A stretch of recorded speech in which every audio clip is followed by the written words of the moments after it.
Eh, yo acá noto los desafíos sobre la educación virtual, pero pues en realidad el desafío es hablarle a un auditor intelectual temas de propiedad intelectual. Además de todos los desafíos que se presentan constantemente, la propiedad intelectual en el ámbito digital. Porque, claro, primero en el ámbito digital, el entorno digital es como una selva, sin rey, sin gobierno, sin leyes, sin normas, y que podemos en realidad hacer lo que queramos allí. Y que de pronto, si teníamos algunas normas a las cuales nos teníamos que someter en este mundo análogo en el que vivimos, eso no operaría en el mundo virtual. Preparando esta charla me encontré con un video. Les voy a pedir que tengamos paciencia de verlo un solo instante, incluso por eso le puse a la presentación Derecho de Autor en el campus, porque me encontré con este video muy interesante. Esto es una de las entidades más importantes en materia de código de copyright en Estados Unidos, y aquí está. Y ellos produjeron un video hace un par de años en los que hablaba sobre algunas de las preocupaciones que seguramente a la mayoría de ustedes, o incluso de nosotros, nos surgen cuando estamos compartiendo, cuando estamos poniendo a disposición material educativo a nuestros estudiantes. Bien cuando lo hacemos en el mundo análogo, bien cuando lo hacemos con fotocopias, o bien ahora con los desafíos cuando estamos poniendo a disposición de manera virtual. Entonces, voy a pedirles paciencia un momento. ¿Por qué? Porque está en inglés. Entonces, ahí viene una propuesta adicional. Esta ya no es solamente Semana de Inversión Tecnológica, sino Semana de Inversión en inglés. 6 minuticos de este video tienen unos subtítulos en la parte de abajo, espero que los alcancen a ver, y ya después vamos a entrar a explicar varias de las problemáticas que aparecen en esos pocos minutos.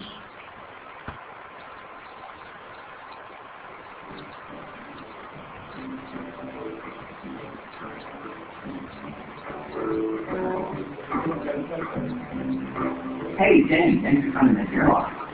I just get you gave your students file sections and I posted it on Monboard. Oh, boy. You definitely copyright holder. Sí, pero me va a borrar los letreros. Me borra los letreros. Maybe the copyright holder permission to share them. No problem. Using this for educational purposes, so I need permission? Actually, Jen, your copyright responsibilities are quite clear. Article 1, Section 8 of the U.S. Constitution gives Congress the power to promote the progress of science and useful art by considering for limited time for authors and inventors. Wow, I see. That's moving. Nothing? Yeah, close to ring. Want to learn about copyright in 5 minutes or less? Okay. Copyright holders have the exclusive right to copy, distribute, display, and perform their work, and have an exclusive right to create a derivative work, like for a book as made into a movie. This is why you likely need permission if you want to share copyrighted material. Well, are there special sections for colleges and universities? Definitely. Section 108 of the U.S. Copyright Act addresses archiving, replacing lost, damaged, or obsolete copies in interlibrary coverage. Section 109 permits the resale or lending of copies of works. Section 110 permits certain types of content used in classrooms and distance education, and of course, Section 107 is all about fair use. Couldn't certain students go to share content without getting permission and royalties for copyright holders? It depends. Even if it's for educational purposes, no particular use automatically qualifies as fair use. You need to consider 4 factors detailed by the U.S. Copyright Act. The first is the purpose and character of the use. For example, if the use is intended to help derive financial or other business benefit, then it is less likely to be a fair use. Even in an educational setting, if it transforms the original, such as analyzing or criticizing the work out of which it's copied, it is more likely to be a fair use. Next is the nature of the copyrighted work. For instance, the use of a purely factual work is more likely to be fair use than the use of a creative work. Third, the more the work that is used, then it is less likely to be a fair use. Even a small portion, maybe too much, if what is used is the heart of the work. And finally, you need to consider the effect of the use on the market or the potential market. If your use might result in economic loss to the copyright holder, then it is less likely to be a fair use. No single factor is enough. You have to weigh all four in order to determine if the use is really fair use. Wow. I didn't know that. Many people confuse the physical ownership of a book or a DVD with owning the copyright of that work. The first sales document commits lending, retailing, and disposing of the copy you own. But it does not give you the right to copy or reproduce the material, publicly display, or coordinate, or exercise any of the copyright holder's other exclusive rights. Attribution is another area of confusion. People think that if they just write their source, they're good to go. But attribution is not a substitute for copyright permission. And just because they found it in the book or on the internet doesn't mean the work is copyright free. Don't be confused. The public domain only comprises those works that are either no longer protected by copyright or never were. I would worry about getting permission when I put reading material on our course management system that's absolutely protected, so access is limited to my students. Martin John, but patent protecting material is not placed in need for getting copyright permission. We have a responsibility to respect the rights of copyright holders no matter how we share their work. So when you say copyrighted work, what do you mean? Copyright protection applies to all types of work, whether it's in type, electronic, online, or any other format. These materials are typically protected for 70 years after the author's death. There are circumstances that may extend the term to 95 years in publication, or 120 years in creation, or definition. But not everything is protected by copyright. Ideas, facts, and data are not. Logos and taglines are not. Although they may be protected by trademark. Anything created by the U.S. government is not covered by copyright law, nor are works which the copyright has expired. In my classes, I mostly use content from books and journal articles I wrote, so that whole copyright thing doesn't really apply to me. And who would I pay royalties to myself? Are you familiar with copyright holders? While some authors do retain the rights to their own work, many actually sign over those rights to their publisher. Depending on your contract, you may still need to get permission and even pay royalties to the publisher for the use of that work. Most people don't want to violate copyright law. They just aren't conscious of how the law affects everyday use of material. Sure, but who's really going to know if you illegally share content? Does it really matter? Oh, it matters. It's the law. Violating copyright law is with you and the entire institution at financial risk if a copyright holder decides to sue us. This may be the most important reason is that's the right thing to do. Many people on this campus, including yourself, are content creators. We expect people to respect our intellectual property rights. Shouldn't we respect theirs? And instill that same respect in our students who themselves may be content creators someday? Copyright ensures that the valuable material we all rely on will continue to be available for years to come. Our needs are served by the work as copyright holders. And the royalties you pay will help further content development. That actually makes sense to me. Thanks, James. So how do we do the right thing? Definitely read our campus copyright policy. And if you ever need help or are unclear about your copyright responsibilities, you can always ask me or any of the library staff.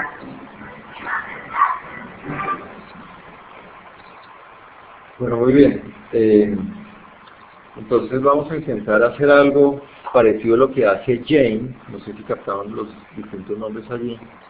Jane en la presentación, claro que ella lo hace en 6 minutos, no creo que lo logre hacerlo en 6 minutos, pero vamos a explicar algunas particularidades ya en el derecho colombiano. Entonces, lo primero que debemos preguntarnos, y seguramente ustedes preguntar, es que tenemos que encontrar la propiedad intelectual en nuestras clases. Y cuando hablo de clases, pues hablamos solamente de los que utilizamos en las aulas, incluyendo las que estamos usando virtualmente. Sabemos que es muy importante contar con un material bibliográfico de calidad para nuestros estudiantes, para el desarrollo de nuestras clases. En ese sentido, no puedo ir simplemente a buscar el que no me cueste o el que sea libre, sino solo buscar un material de calidad. ¿Cuál es la mejor lectura para explicar este tema? Seguramente buscamos eso. Si nosotros sabemos buscar, sabemos utilizar ese material que la mayoría de las veces estará protegido por la propiedad intelectual. Algunas veces partimos de la premisa equivocada y aparecía en el final por el fin excepcional, el fin educacional justificaría la utilización de un material sin necesidad de pedir permiso, sin necesidad de pagar licencias. Si puedo siempre copiar, escanear, distribuir, enviarles por correo electrónico a mis estudiantes cualquier tipo de material, en el sentido que se trata de un propósito personal. Claro que yo no lo estoy haciendo rico por ponérselos a disposición, porque no podría hacerlo yo, o ellos tampoco lo están haciendo. Entonces, en ese sentido, ¿por qué ellos no pueden usar libremente, o nosotros por qué no podemos usar libremente cualquier material que esté a nuestra disposición en la web? Entonces, recuerden que es lo que sucede en esta primera parte, porque no se da la plataforma virtual de los estudiantes, presumiendo que al tratarse de un propósito educativo no debe obtener un permiso previo al titular de la obra. Y entonces ya nos preguntamos si el propósito está en cierto. En realidad ella ahí no le contesta directamente, sino que se pone a aplicar los basics del copyright law en los Estados Unidos. Para posteriormente, también se explica no solamente los derechos, sino también las excepciones, se explica el fair use. Veamos una aproximación similar en nuestro caso. Si revisamos nuestra ley, encontraremos que los autores y titulares tienen, incluso en preparaciones tenemos, porque como ya lo menciona, ya hacia el final del video, la mayoría de nosotros también somos autores y titulares. Yo creo que la gran mayoría de los que están aquí sentados son autores y titulares, es decir, titulares de propiedad intelectual, titulares de derecho a autor. Y en ese sentido, eso se nos aplica también, son derechos que nosotros tenemos, pero también son derechos que tendrían aquellas personas que defienden estos derechos exclusivos de autor. La legislación, las normas nos indican que se trata de dos tipos de derechos morales y derechos patrimoniales. Estos derechos morales, de hecho, ella no los menciona en su video porque en el sistema de copyright, en el sistema anglosajón de copyright, no se reconocen expresamente los derechos morales. Por lo menos no hacen parte del mismo sistema de copyright. Se defenderá por otros medios alternativos que tiene el sistema económico general, pero como tal no existen unos derechos morales. Nuestro sistema es derivado del sistema francés y el sistema alemán, a veces también hay influencias, y en ese sentido se busca proteger la personalidad del autor que queda plasmada en las distintas obras. De ahí que se reconozcan en nuestra legislación también derechos morales. Esos también los debemos tener en cuenta. El principal derecho moral, como aparece aquí en pantalla, es el derecho de paternidad. Derecho que, además lo he dicho, que en realidad debe llamarse de una paternidad. Escribir artículo es como un parto, un libro, más que maternidad, pero bueno. Si fuéramos de lenguaje inclusivo, incluyente, podríamos hablar de maternidad. En ley se denomina paternidad. Y ese derecho que se tiene, para ser nombrado, permite que desligue el nombre del autor de la obra. Es decir, siempre la obra deberá ir acompañada de quién fue el autor de ella. Siempre se deberá reconocer. Algunas veces el autor querrá que no se conozca su nombre, y en ese sentido también el derecho de paternidad lo protege. Puede esconderse detrás de un seudónimo o podría simplemente publicar la obra de manera anónima. Pero eso ya depende del querer del autor, no será el querer del editor. Y respecto a ese sentido se han producido muchos fallos.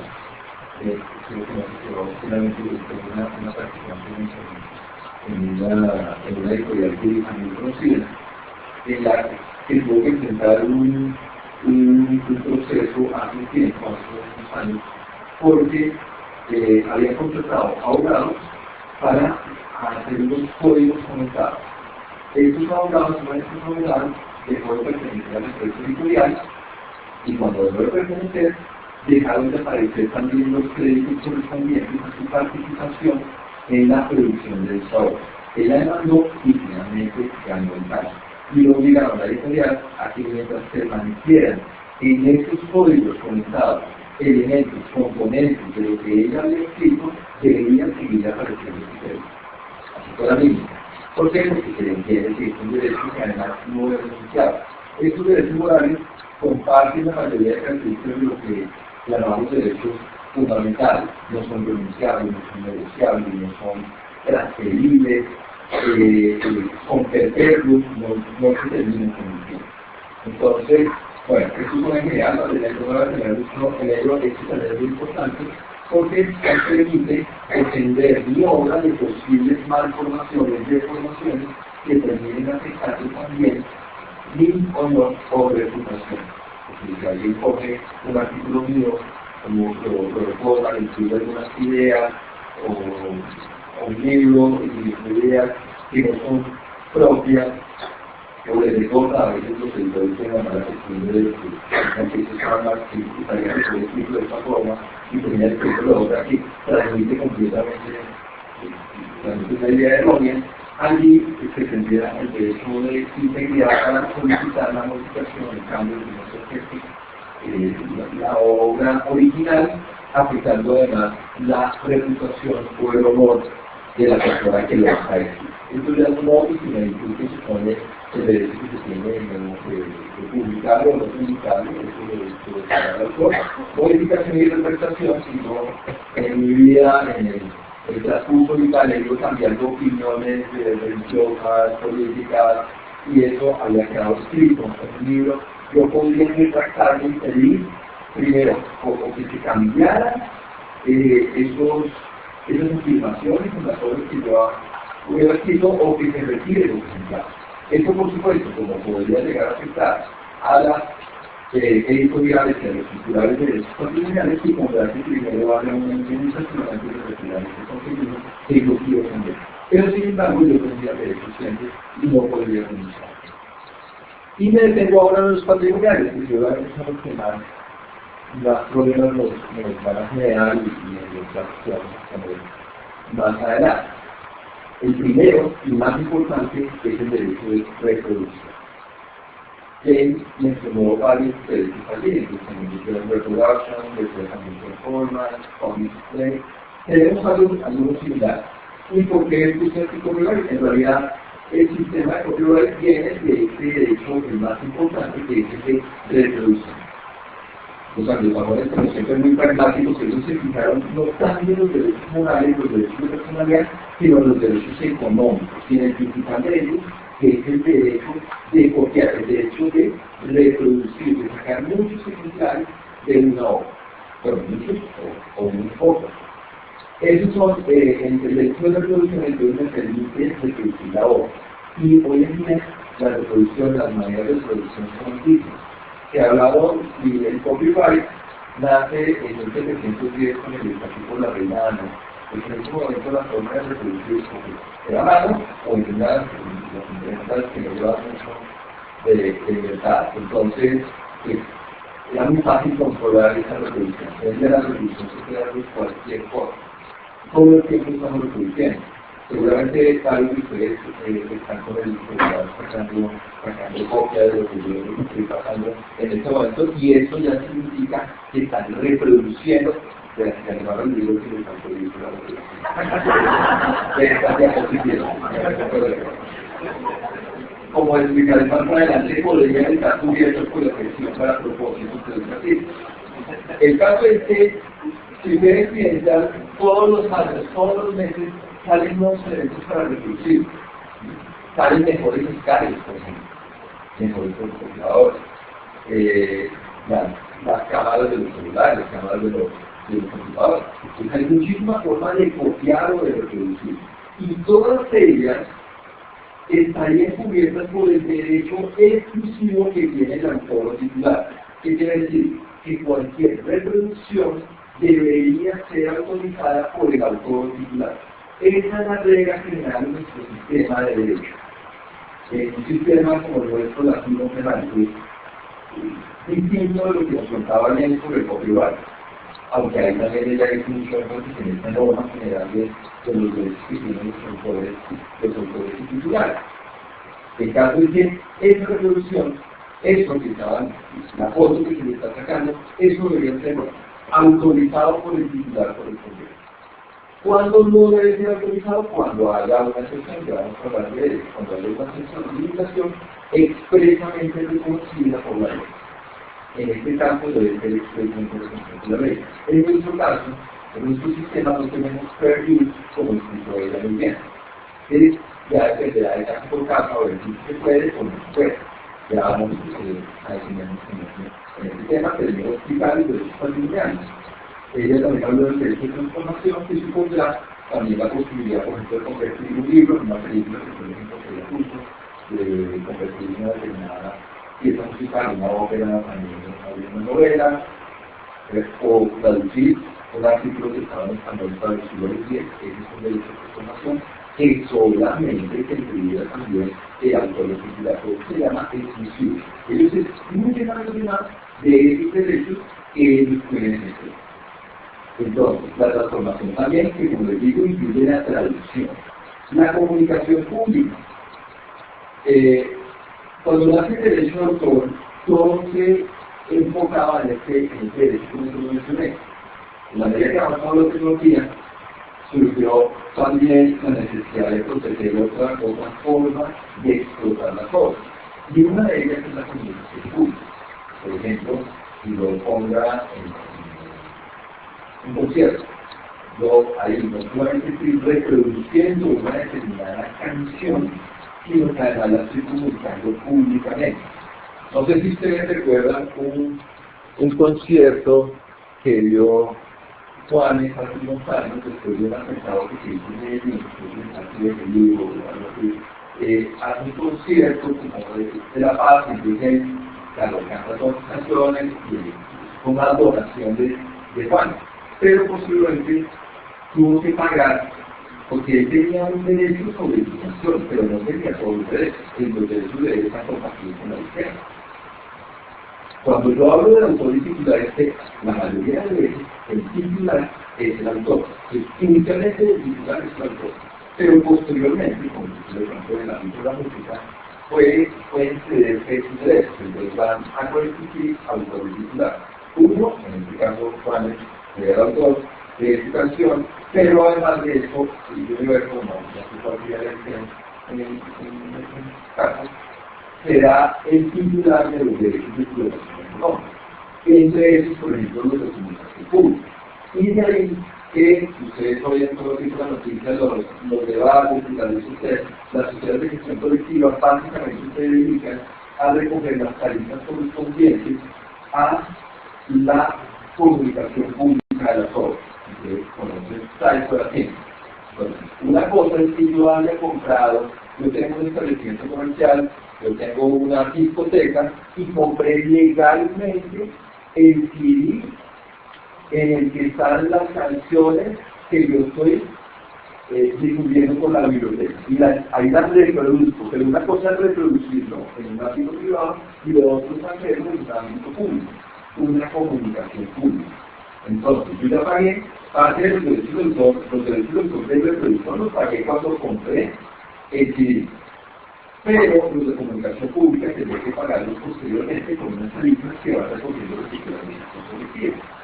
Entonces, el hecho de que yo lo comunique públicamente significa que tendré que pagar su derecho. La universidad, la emisora de la universidad, acá también tiene, entonces, pagar unos derechos de comunicación pública de las canciones que transmitan a través de la emisora virtual. Cualquier emisora tiene que todos los meses que están pagando por la comunicación pública.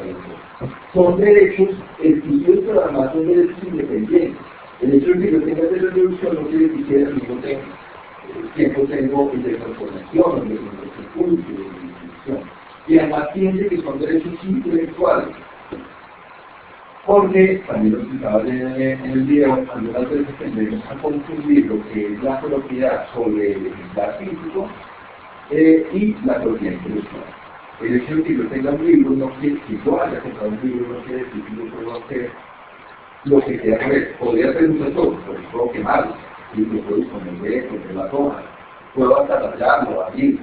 Pero lo que no puedo hacer es, por ejemplo, reproducirlo. No podría transformarlo, no podría, como yo lo compré, lo voy a hacer la traducción. O o voy a hacer una grabación y voy a difundir públicamente lo que dice que voy a hacer un audiolibro y lo voy a comunicar públicamente, no lo puedo hacer.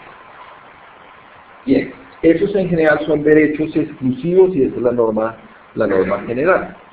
Veamos adicionalmente qué libertades, con qué excepciones, con qué limitaciones contamos nosotros ante este panorama de derechos exclusivos que tiene el autor y el titular. En particular me voy a centrar en las de la primera ley, porque hay muchas más citadas en la ley. Cuando hablo de la ley, hablo básicamente de ley 23 de 1982 y de la decisión 351 de 1992. Son las dos principales leyes que rigen en la República de Colombia. Hay muchos otros tratados internacionales, pero la mayoría de ellos no se ha pronunciado sobre el tema de cuestiones y limitaciones. Solamente en el Congreso de Lorena, que es el más importante de ellos, está de manera obligatoria la excepción de derechos de cita, que es el primero que mencioné. Es la única excepción obligatoria para los estados, para que la contemplen en sus legislaciones.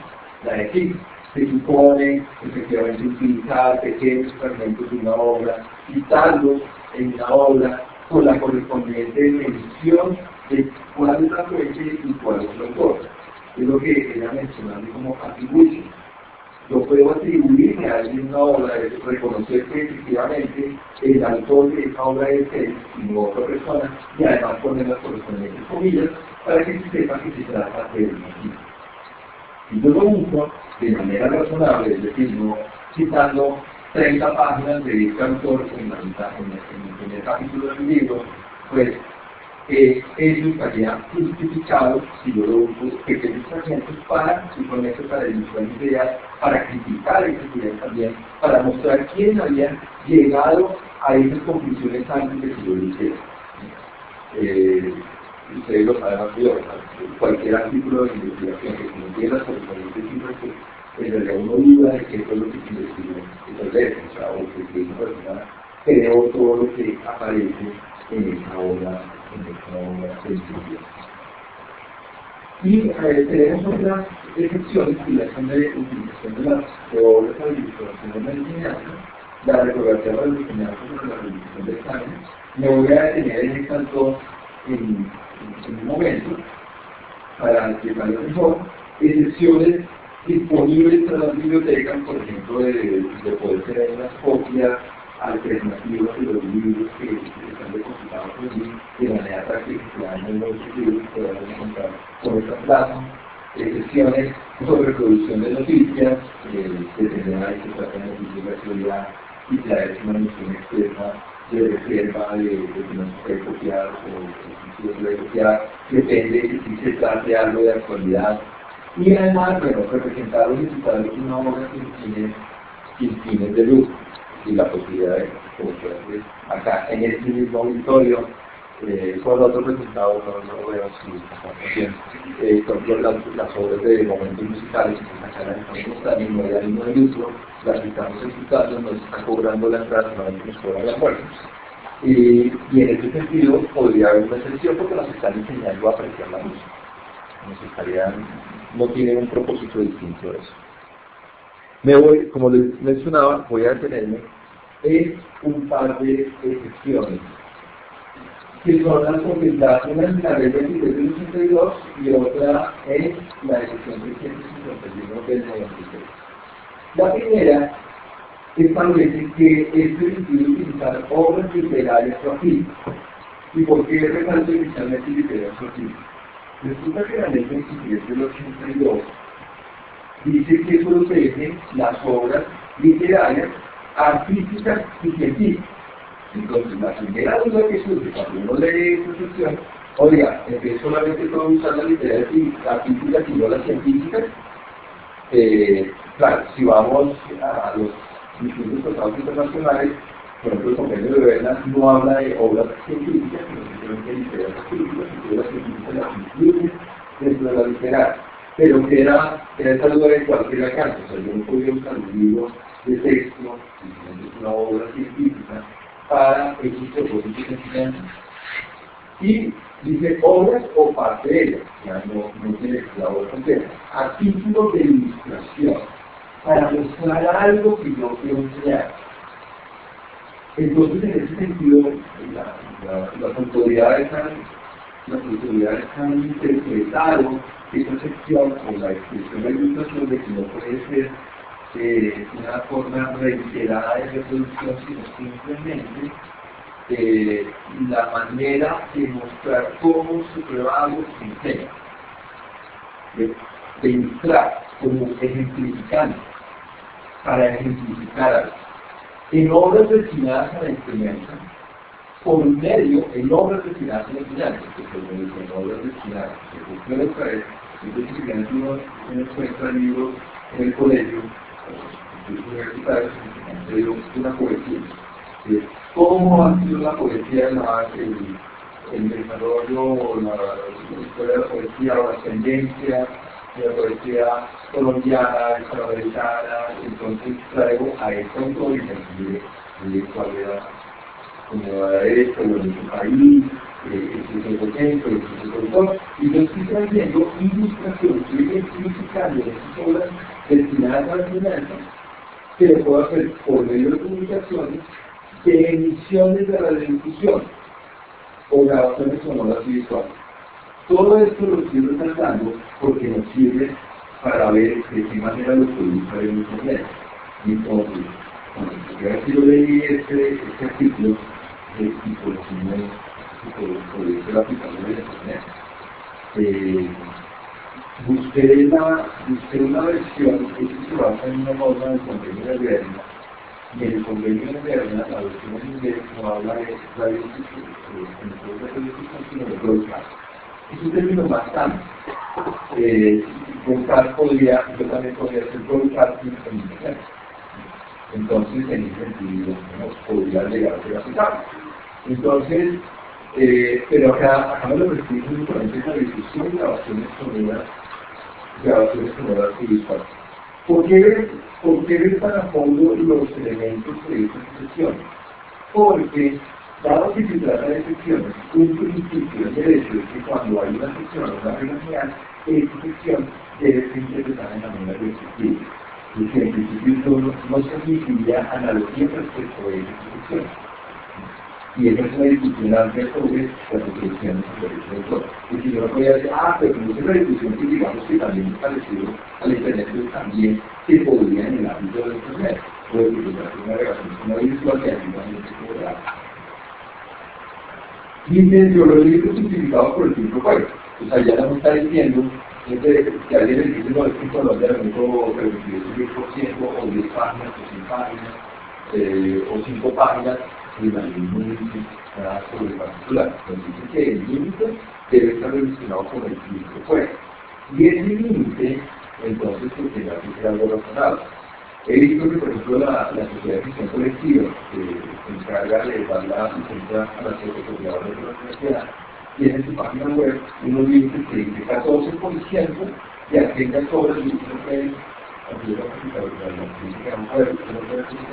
más de 14% de una obra que está actualmente en el mercado o 30% de una obra que ya no existe.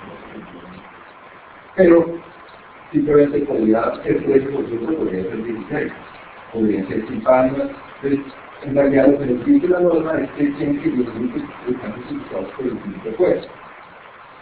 Esa es una posibilidad. La otra posibilidad ya no es utilizar sino dice comunicar. Comunicar no entendería que es comunicar públicamente, y entonces en general habría que ver cuáles obras pueden ser comunicadas públicamente, usualmente las de radio, usualmente las de televisión, pero hoy en día, con la internet podemos comunicar públicamente cualquier obra. Porque lo único que se requiere para que sea una comunicación pública es que pueda estar a disposición, y de hecho hoy en día se habla de un derecho de puesta a disposición, que pueda estar a disposición de un número plural de personas en distintas partes. Y esto, con este método, estoy poniendo a disposición de distintas personas una obra, y en ese sentido tuviera uno también comunicar. Comunicar con propósitos de enseñar es la obra radiodifusiva, entonces ahí es solamente la obra radiodifusiva. para fines escolares, universitarios y de formación profesional. Pero me estaba hablando últimamente de la obra del sentido, de una vez que podré efectivamente usar una obra generada por el internet. Y siempre con la obligación de mencionar el nombre del autor y el título de las obras aquí utilizadas. Muy bien, la otra posibilidad es reproducir por medios reprográficos.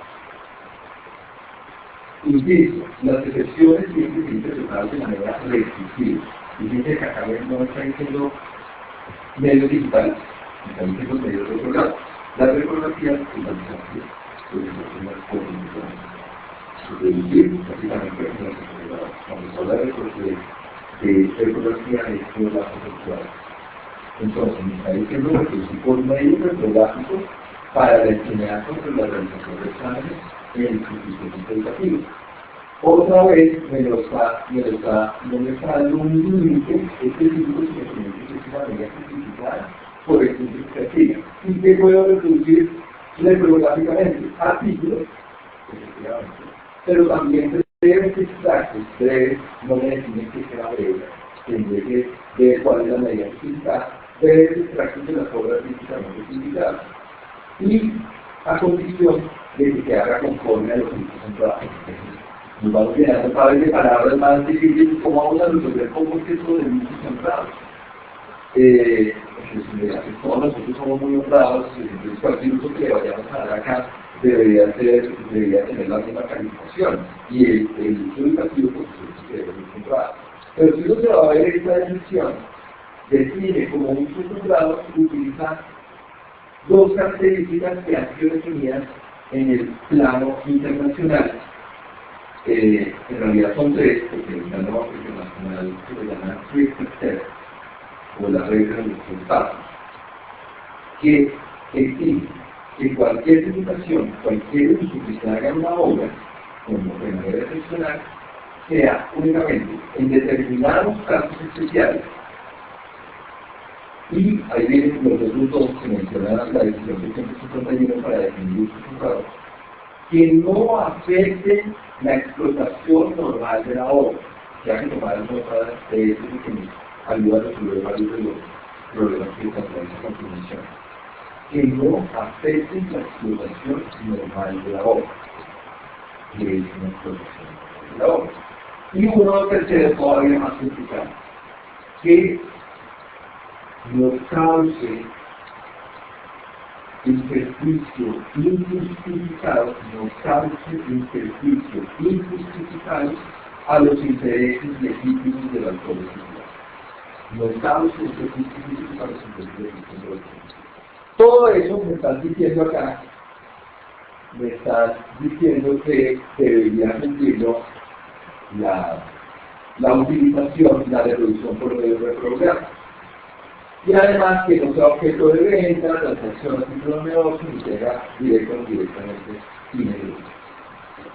Seguramente ya han comenzado a surgir en ustedes varias inquietudes sobre el material que están poniendo a disposición de los estudiantes. Porque fíjense que esto que les estoy diciendo acá no se aplican únicamente y específicamente no se aplicaría para el entorno digital, sino para la reprografía, para las fotocopias. Y ahí nos surgen pues algunas preguntas, y voy a retomar algunas de las que se hacen en el video y otras que seguramente ustedes ya se están haciendo allí en el. Veamos algunas de ellas. Acá cuando se encuentran, inicialmente todo inicia con la pregunta que hace Tim Allen, o más bien con la afirmación que hace Tim Allen sobre el hecho de que había recibido regalos gratis por un artículo que ella le había conseguido, y dice, listo, ya lo recibí, entonces ¿qué es lo que hice? Lo puse a disposición de mis estudiantes. Lo puso, de hecho creo que lo que hice es que lo subió electrónicamente y lo puso a disposición de sus estudiantes. Entonces le dice, ¿cómo así? Y lo hizo, y revisó que tuviera el permiso para hacerlo. Entonces, esto está a propósitos educativos. En principio, yo debería poderlo utilizar para propósitos educativos, no se lo estoy vendiendo. Yo no me estoy ganando nada por comer su solicitud. Entonces, primera pregunta que nos hizo. Ya hemos conocido algunos elementos de nuestro derecho que nos permitirían contestar. ¿Será que sí lo podría hacer o no lo podría hacer? Sí lo podría hacer. Sí lo podría hacer. Pues dependerá. Ella también dice, ahí depende de si lo puede usar.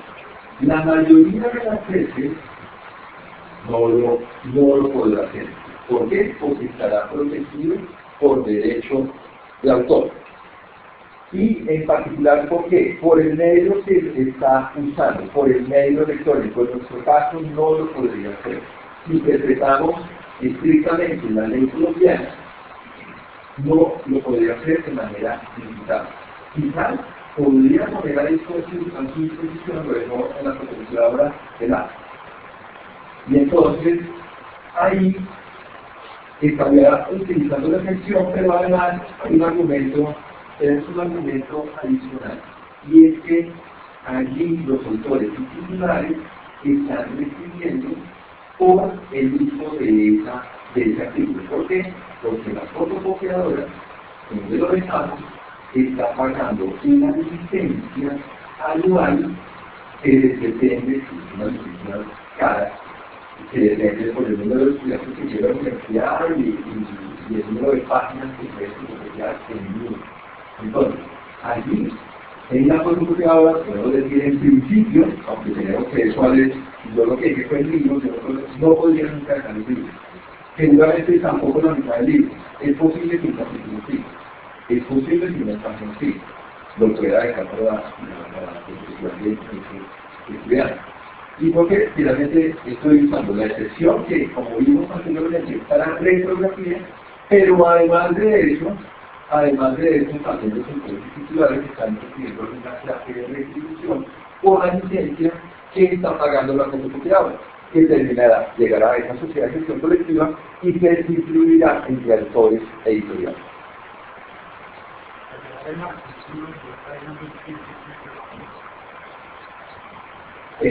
Claro, pero fíjense que el artículo, antes me estaba diciendo que en la sección prevista, acá me está indicando que puedo tener artículos lícitamente publicados en periódicos y colecciones. Ahí me lo está diciendo extractos de los artículos o fragmentos de los artículos. El problema sobre todo sería cuando me hable de las obras. Si ya se tratara del libro no podría ser, pero por supuesto surge la duda y alguien puede decir, que me está dejando el 100% de la obra. Y entonces en ese sentido debería ser, pero expresamente me están permitiendo esa posibilidad que se pudiera reproducir retrográficamente el artículo lícitamente publicado. Entonces, como tenemos que interpretar de manera restrictiva esta norma, ¿lo puede hacer electrónicamente? No, la norma me habla de regulación y me habla de resolución digital. Tenemos ese problema. ¿Cómo lo podríamos resolver? No se lo ponemos, una opción. Buscamos un autor que lo haya puesto en un blog de manera gratis, que haya escrito el mismo tema, que no conozca cuáles son los títulos de ese autor. ¿Qué más podríamos hacer? Pedir permiso, claro. Llevarlo al estudiante que le use la base. Entonces, ojo con eso. Esa es una muy buena solución. Y hemos visto en las revisiones que hemos hecho en las reuniones sobre el sistema de educación virtual que no solemos incentivar a los estudiantes a que usen las bases de datos. Queremos hacerlo en la tarea, entonces, o que los de la biblioteca me hacen la tarea, entonces de la biblioteca me conoció el artículo, lo quería aplicarlo por comunicación bibliográfica, y yo lo que hago es después distribuirlo entre ellos. O está ahí, lo tengo, lo bajé propuestas, el editor, y yo se los envío por bajo PDF y se los distribuyo. No, lo que deberíamos hacer en estos casos, que además de esa discusión estamos pagando un licencia por ello, es que lo usen en la base de datos. busquen la base de datos. Ahora en los sitios finales les voy a dar algunas alternativas que están disponibles en la biblioteca. Y vamos a terminar de contestar algunas de estas cuestiones. En principio la respuesta sería no electrónicamente, sí, con las condiciones antedichas. Bueno, electrónicamente sí, si está en el dominio público. O si si tiene una licencia Creative Commons, por ejemplo, para distribuirlo. Si no tengo ninguna restricción para poderlo distribuir electrónicamente. Lo tengo que revisar siempre los términos. Pero si es un artículo que dice copyright prohibida su reproducción parcial o total, entonces no podría hacerlo físicamente. ¿Puedo escanear? Y esta es una pregunta que a todos nos ocurrió y no nos ocurrió, tenemos colegas o que lo han hecho o que lo han preguntado. ¿Puedo escanear un capítulo o un libro y subirlo a la plataforma donde solo tendrán acceso a mis estudiantes? Y ahí puse el dibujito cuando el profesor John, el más viejito de formativo, dice, oiga, pero es que yo lo que estoy poniendo a disposición, lo estoy poniendo en una plataforma, un sistema, una plataforma que llamaba Blitz, y a ese sistema únicamente tiene acceso a los estudiantes. Digo yo, y yo se lo puse en Bristol para únicamente a los estudiantes no pueden ser representaciones, sino que ellos tengan.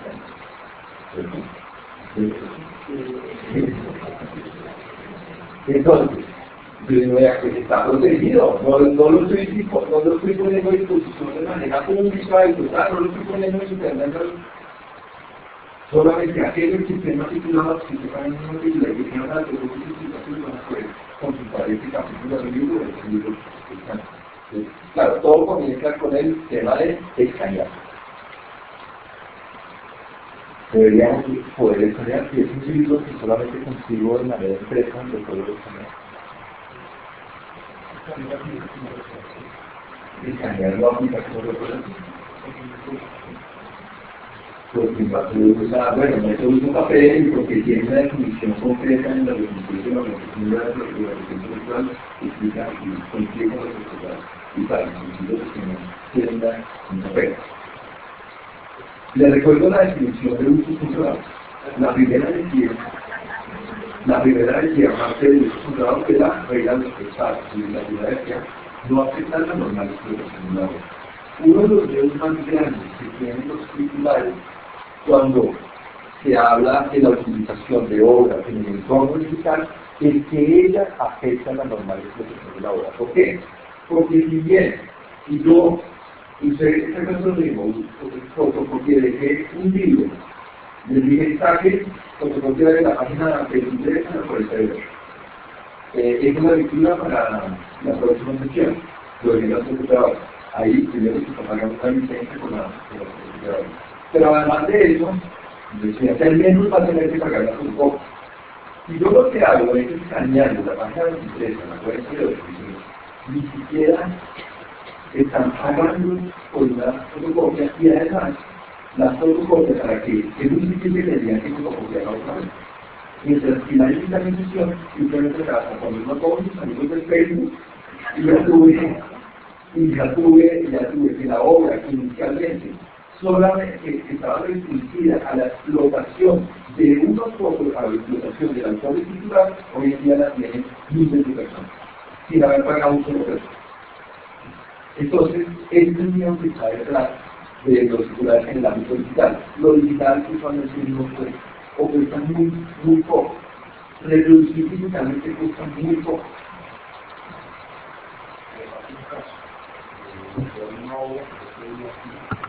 Un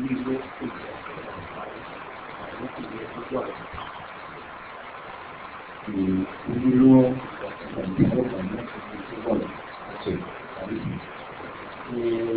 muy popular, pero los autores de esta obra autorizan la casos o la totalidad de la obra. Y ahora es una cosa que no me interesa a nadie. No me interesa a nadie. ¿Hace la totalidad de qué? Hace por la totalidad de la obra. Entonces, que si yo ya tengo ese permiso expreso de los motores principales, pues yo puedo hacer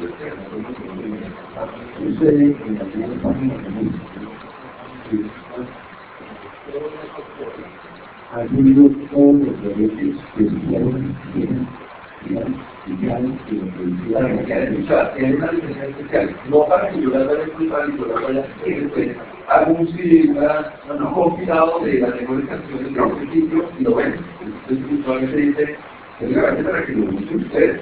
Y el doctor le diga a otros que lo puedan usar, pero no para que usted se lucre con la explotación de esta obra. Igual sería en el caso del libro de los $500, sáquenlo por correo, pero no para que alguien digo siempre le hace video y entonces en vez de tener tráfico, se quiere vender las copias de libros y gana más. Bueno. Bien, entonces tenemos esa dificultad con escanear. ¿Por qué? Porque estamos reproduciendo que es un derecho exclusivo del autor titular y no tendríamos autorización para hacerlo. Ni siquiera tenemos una autorización de la licencia. ¿Por qué? Porque por la reproducción, nosotros que vamos acá, nos están autorizando a reproducir el bien fragmento de una foto. Pero para escanear no tenemos ninguna licencia. No votamos el tema, es muy posible que en el futuro hago constar que la universidad, incluso para los programas, para los nuevos programas virtuales, ha buscado también con la Sociedad de Gestión Colectiva Colombiana las autorizaciones generales para poder hacer eso, que están muy atrasadas todavía. Están andando en bicicleta. La internet a velocidades muy superiores. Y para las licencias anuales para poder digitalizar todo lo que sucede para el educativo no es tan disponible. Casi que uno tiene que decir obra por obra a ver cuánto le gusta. La gente dice obra por obra, entonces nos pasa en este caso.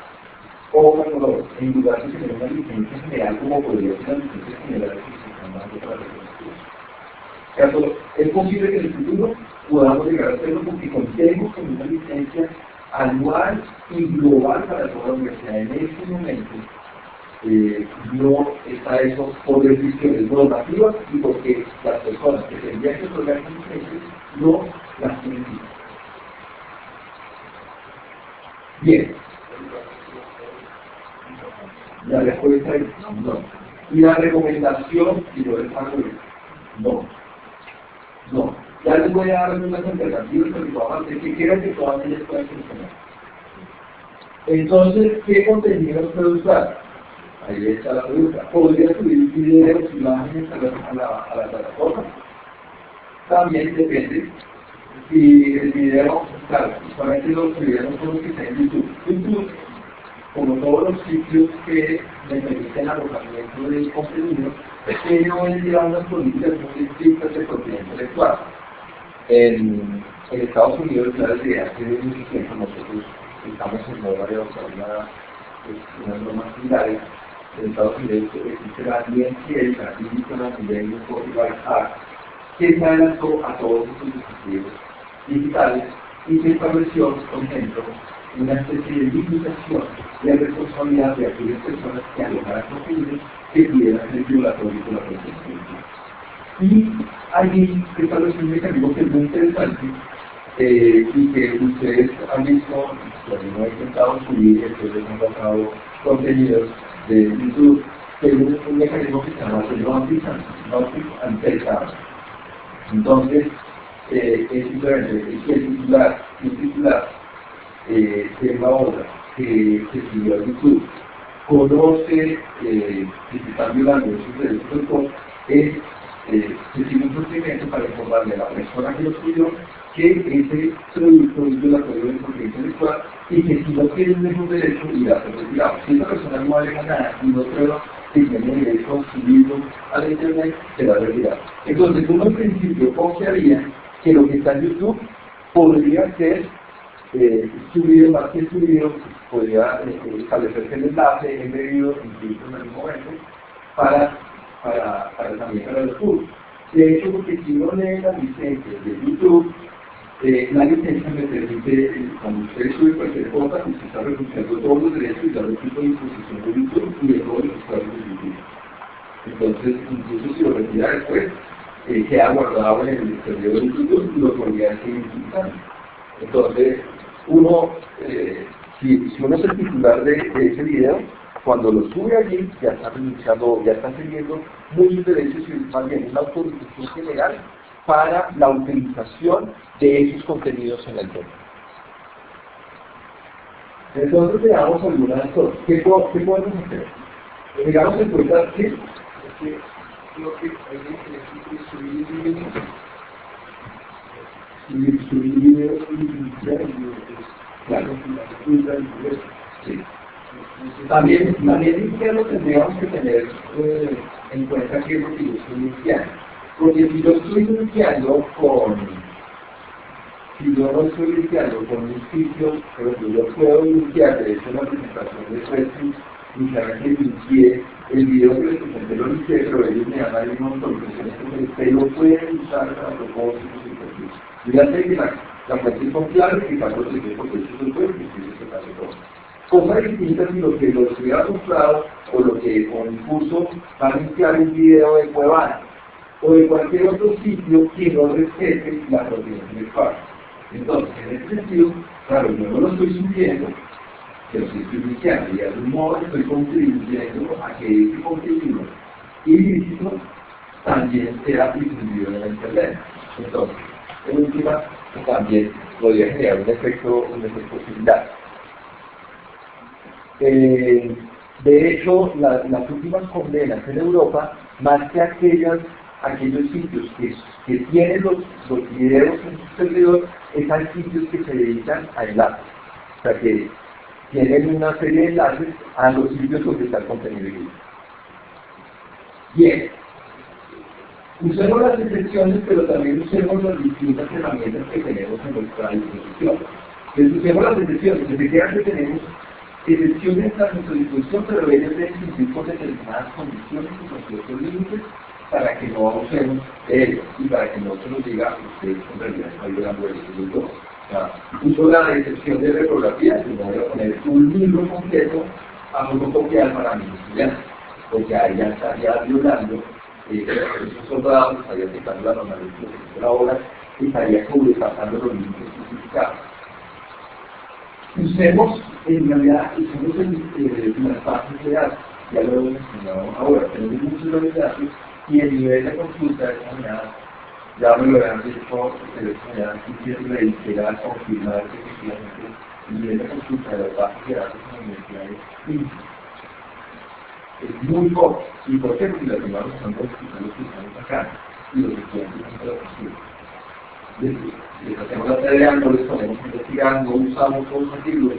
Tenemos bases de datos importantísimas que tienen las revistas científicas más importantes del mundo, están allí.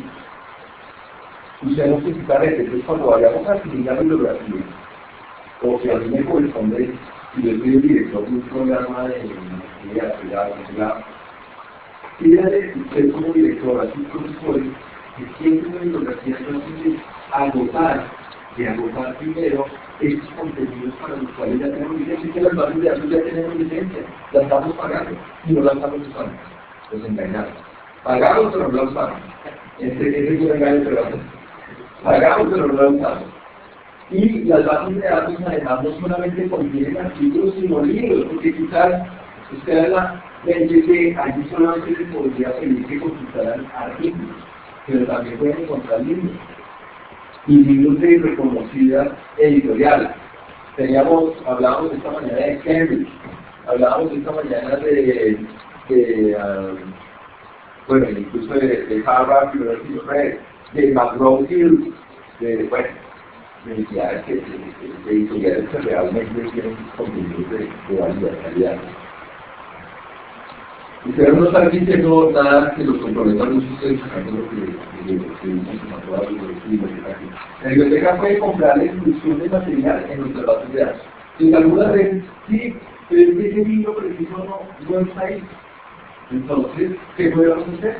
La biblioteca estaría a su disposición para que ese libro, que no hace parte de una base de datos, pueda ser incluido. Entonces, esto, referimos a esto, que es una de las bases de datos, que esto compre los derechos, compre la licencia para incluirlo dentro de la base de datos. Y entonces lo tendremos que ahora en adelante en nuestra base de datos y te podemos pegar los estudiantes que lo construyen. Sí, allá no tenemos que hacer. Buenos días a todos. Habló con estudiantes, habló de haber consultado a datos. A veces resulta dispendioso consultar esos bases de datos. A veces no es fácil llegar a esos bases de datos, la cosa dificulta. Entonces, esto es una nosotros, los hemos obligado con el proceso que llamamos que es virtual, y los hemos obligado constantemente a utilizar. Pero como otros estudiantes a una presencialidad no están obligados a entonces pienso yo que así como nosotros diferentes procesos de gestión que sería una forma de fortalecer ese proceso, pues ya a nosotros siempre de presencialidad para tener una parte de este proceso.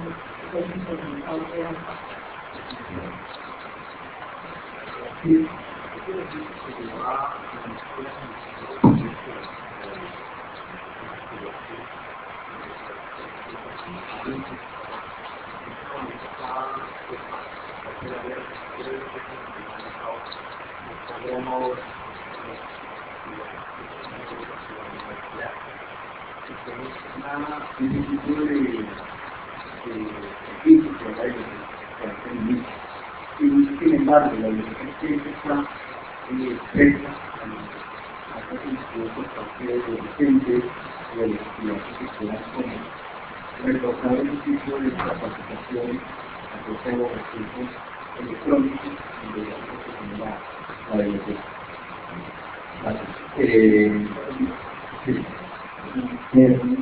Yo represento un poco lo que están mencionando. En el caso de los posgrados que están fuera de Bogotá, como el tema de las capacitaciones se maneja desde el área de servicios, los capacitadores también están directos a la ética que la universidad está posgrado, que se han hecho capacitaciones. En principio se hace en la inducción, pero también pasa que los docentes programan capacitaciones durante la jornada, durante el semestre académico, para que los estudiantes vayan y conozcan los recursos. Además que las capacitaciones son parte de los indicadores, que es uno de los tantos indicadores que tiene la biblioteca, y es que debe tener a diciembre casi un 100% de usuarios capacitados. Eso incluye estudiantes de pregrado, estudiantes de posgrado y las industrias.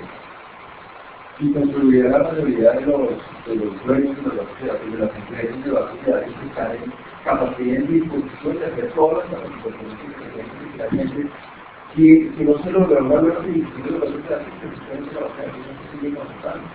Entre más tráfico se haya con los datos, más posibilidad va a haber de que se siga comportando determinados servicios donde no haya complementos, yo creo que habría y lo que es la dificultad para usar las componentes.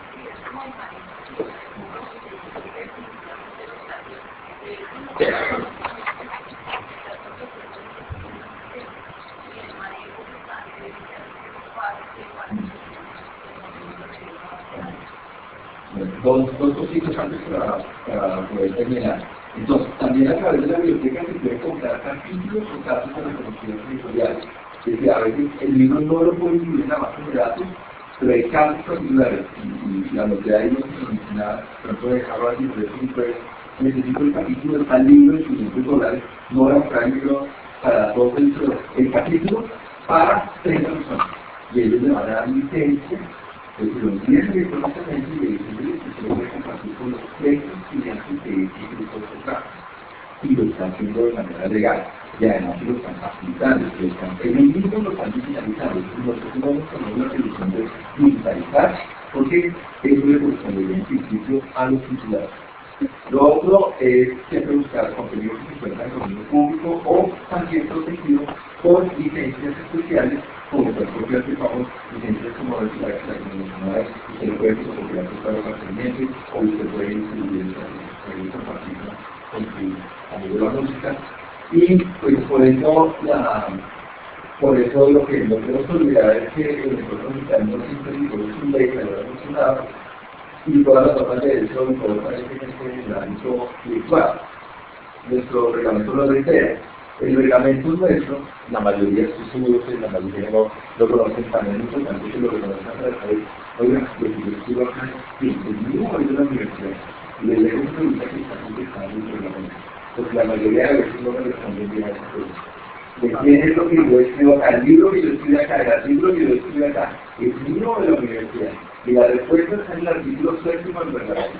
Los invito a leerlo en la pestaña de investigación, políticas y procedimientos que ahí están reglamento completo por un glosario de todos estos términos que les expliqué hoy, los derechos, las limitaciones y las excepciones. Entonces, acá se combina por lo que yo digo al cliente, no justifica siempre la excepción. La excepción. Es el título del artículo que se dice desde los capítulos de la excepción. El fin no justifica la excepción. Estudiándolo en Estados Unidos, que es que sería que por ser educativo, el perfil cubre a todos los usos. Y en el análisis de los distintos casos, solamente hay uno. De 10 a 15 casos, se limpió la vida del. ¿Por qué? Porque la mayoría de casos se afectaba la normalidad de los trabajadores. Y en el periodismo siempre es muy difícil justificar la excepción de la propiedad política. Les agradezco muchísimo y quedo así.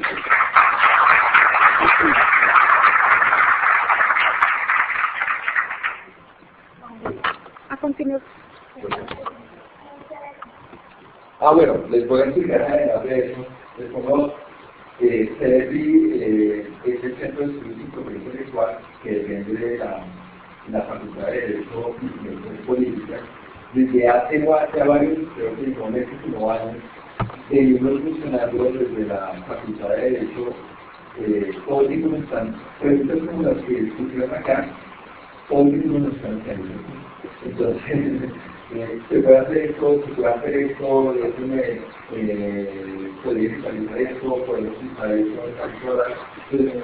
decidimos unir esfuerzos y tenemos varios profesores dedicados a la propiedad intelectual en la Facultad de Derecho y también un seminario de investigación de estudiantes que se dedican a estos temas de propiedad intelectual. Entonces, reúne los esfuerzos investigativos y docentes de profesores y estudiantes en torno a la propiedad intelectual y hoy en día realiza constituir una especie de consultora en materia de propiedad intelectual para toda la Unión. Ya también así.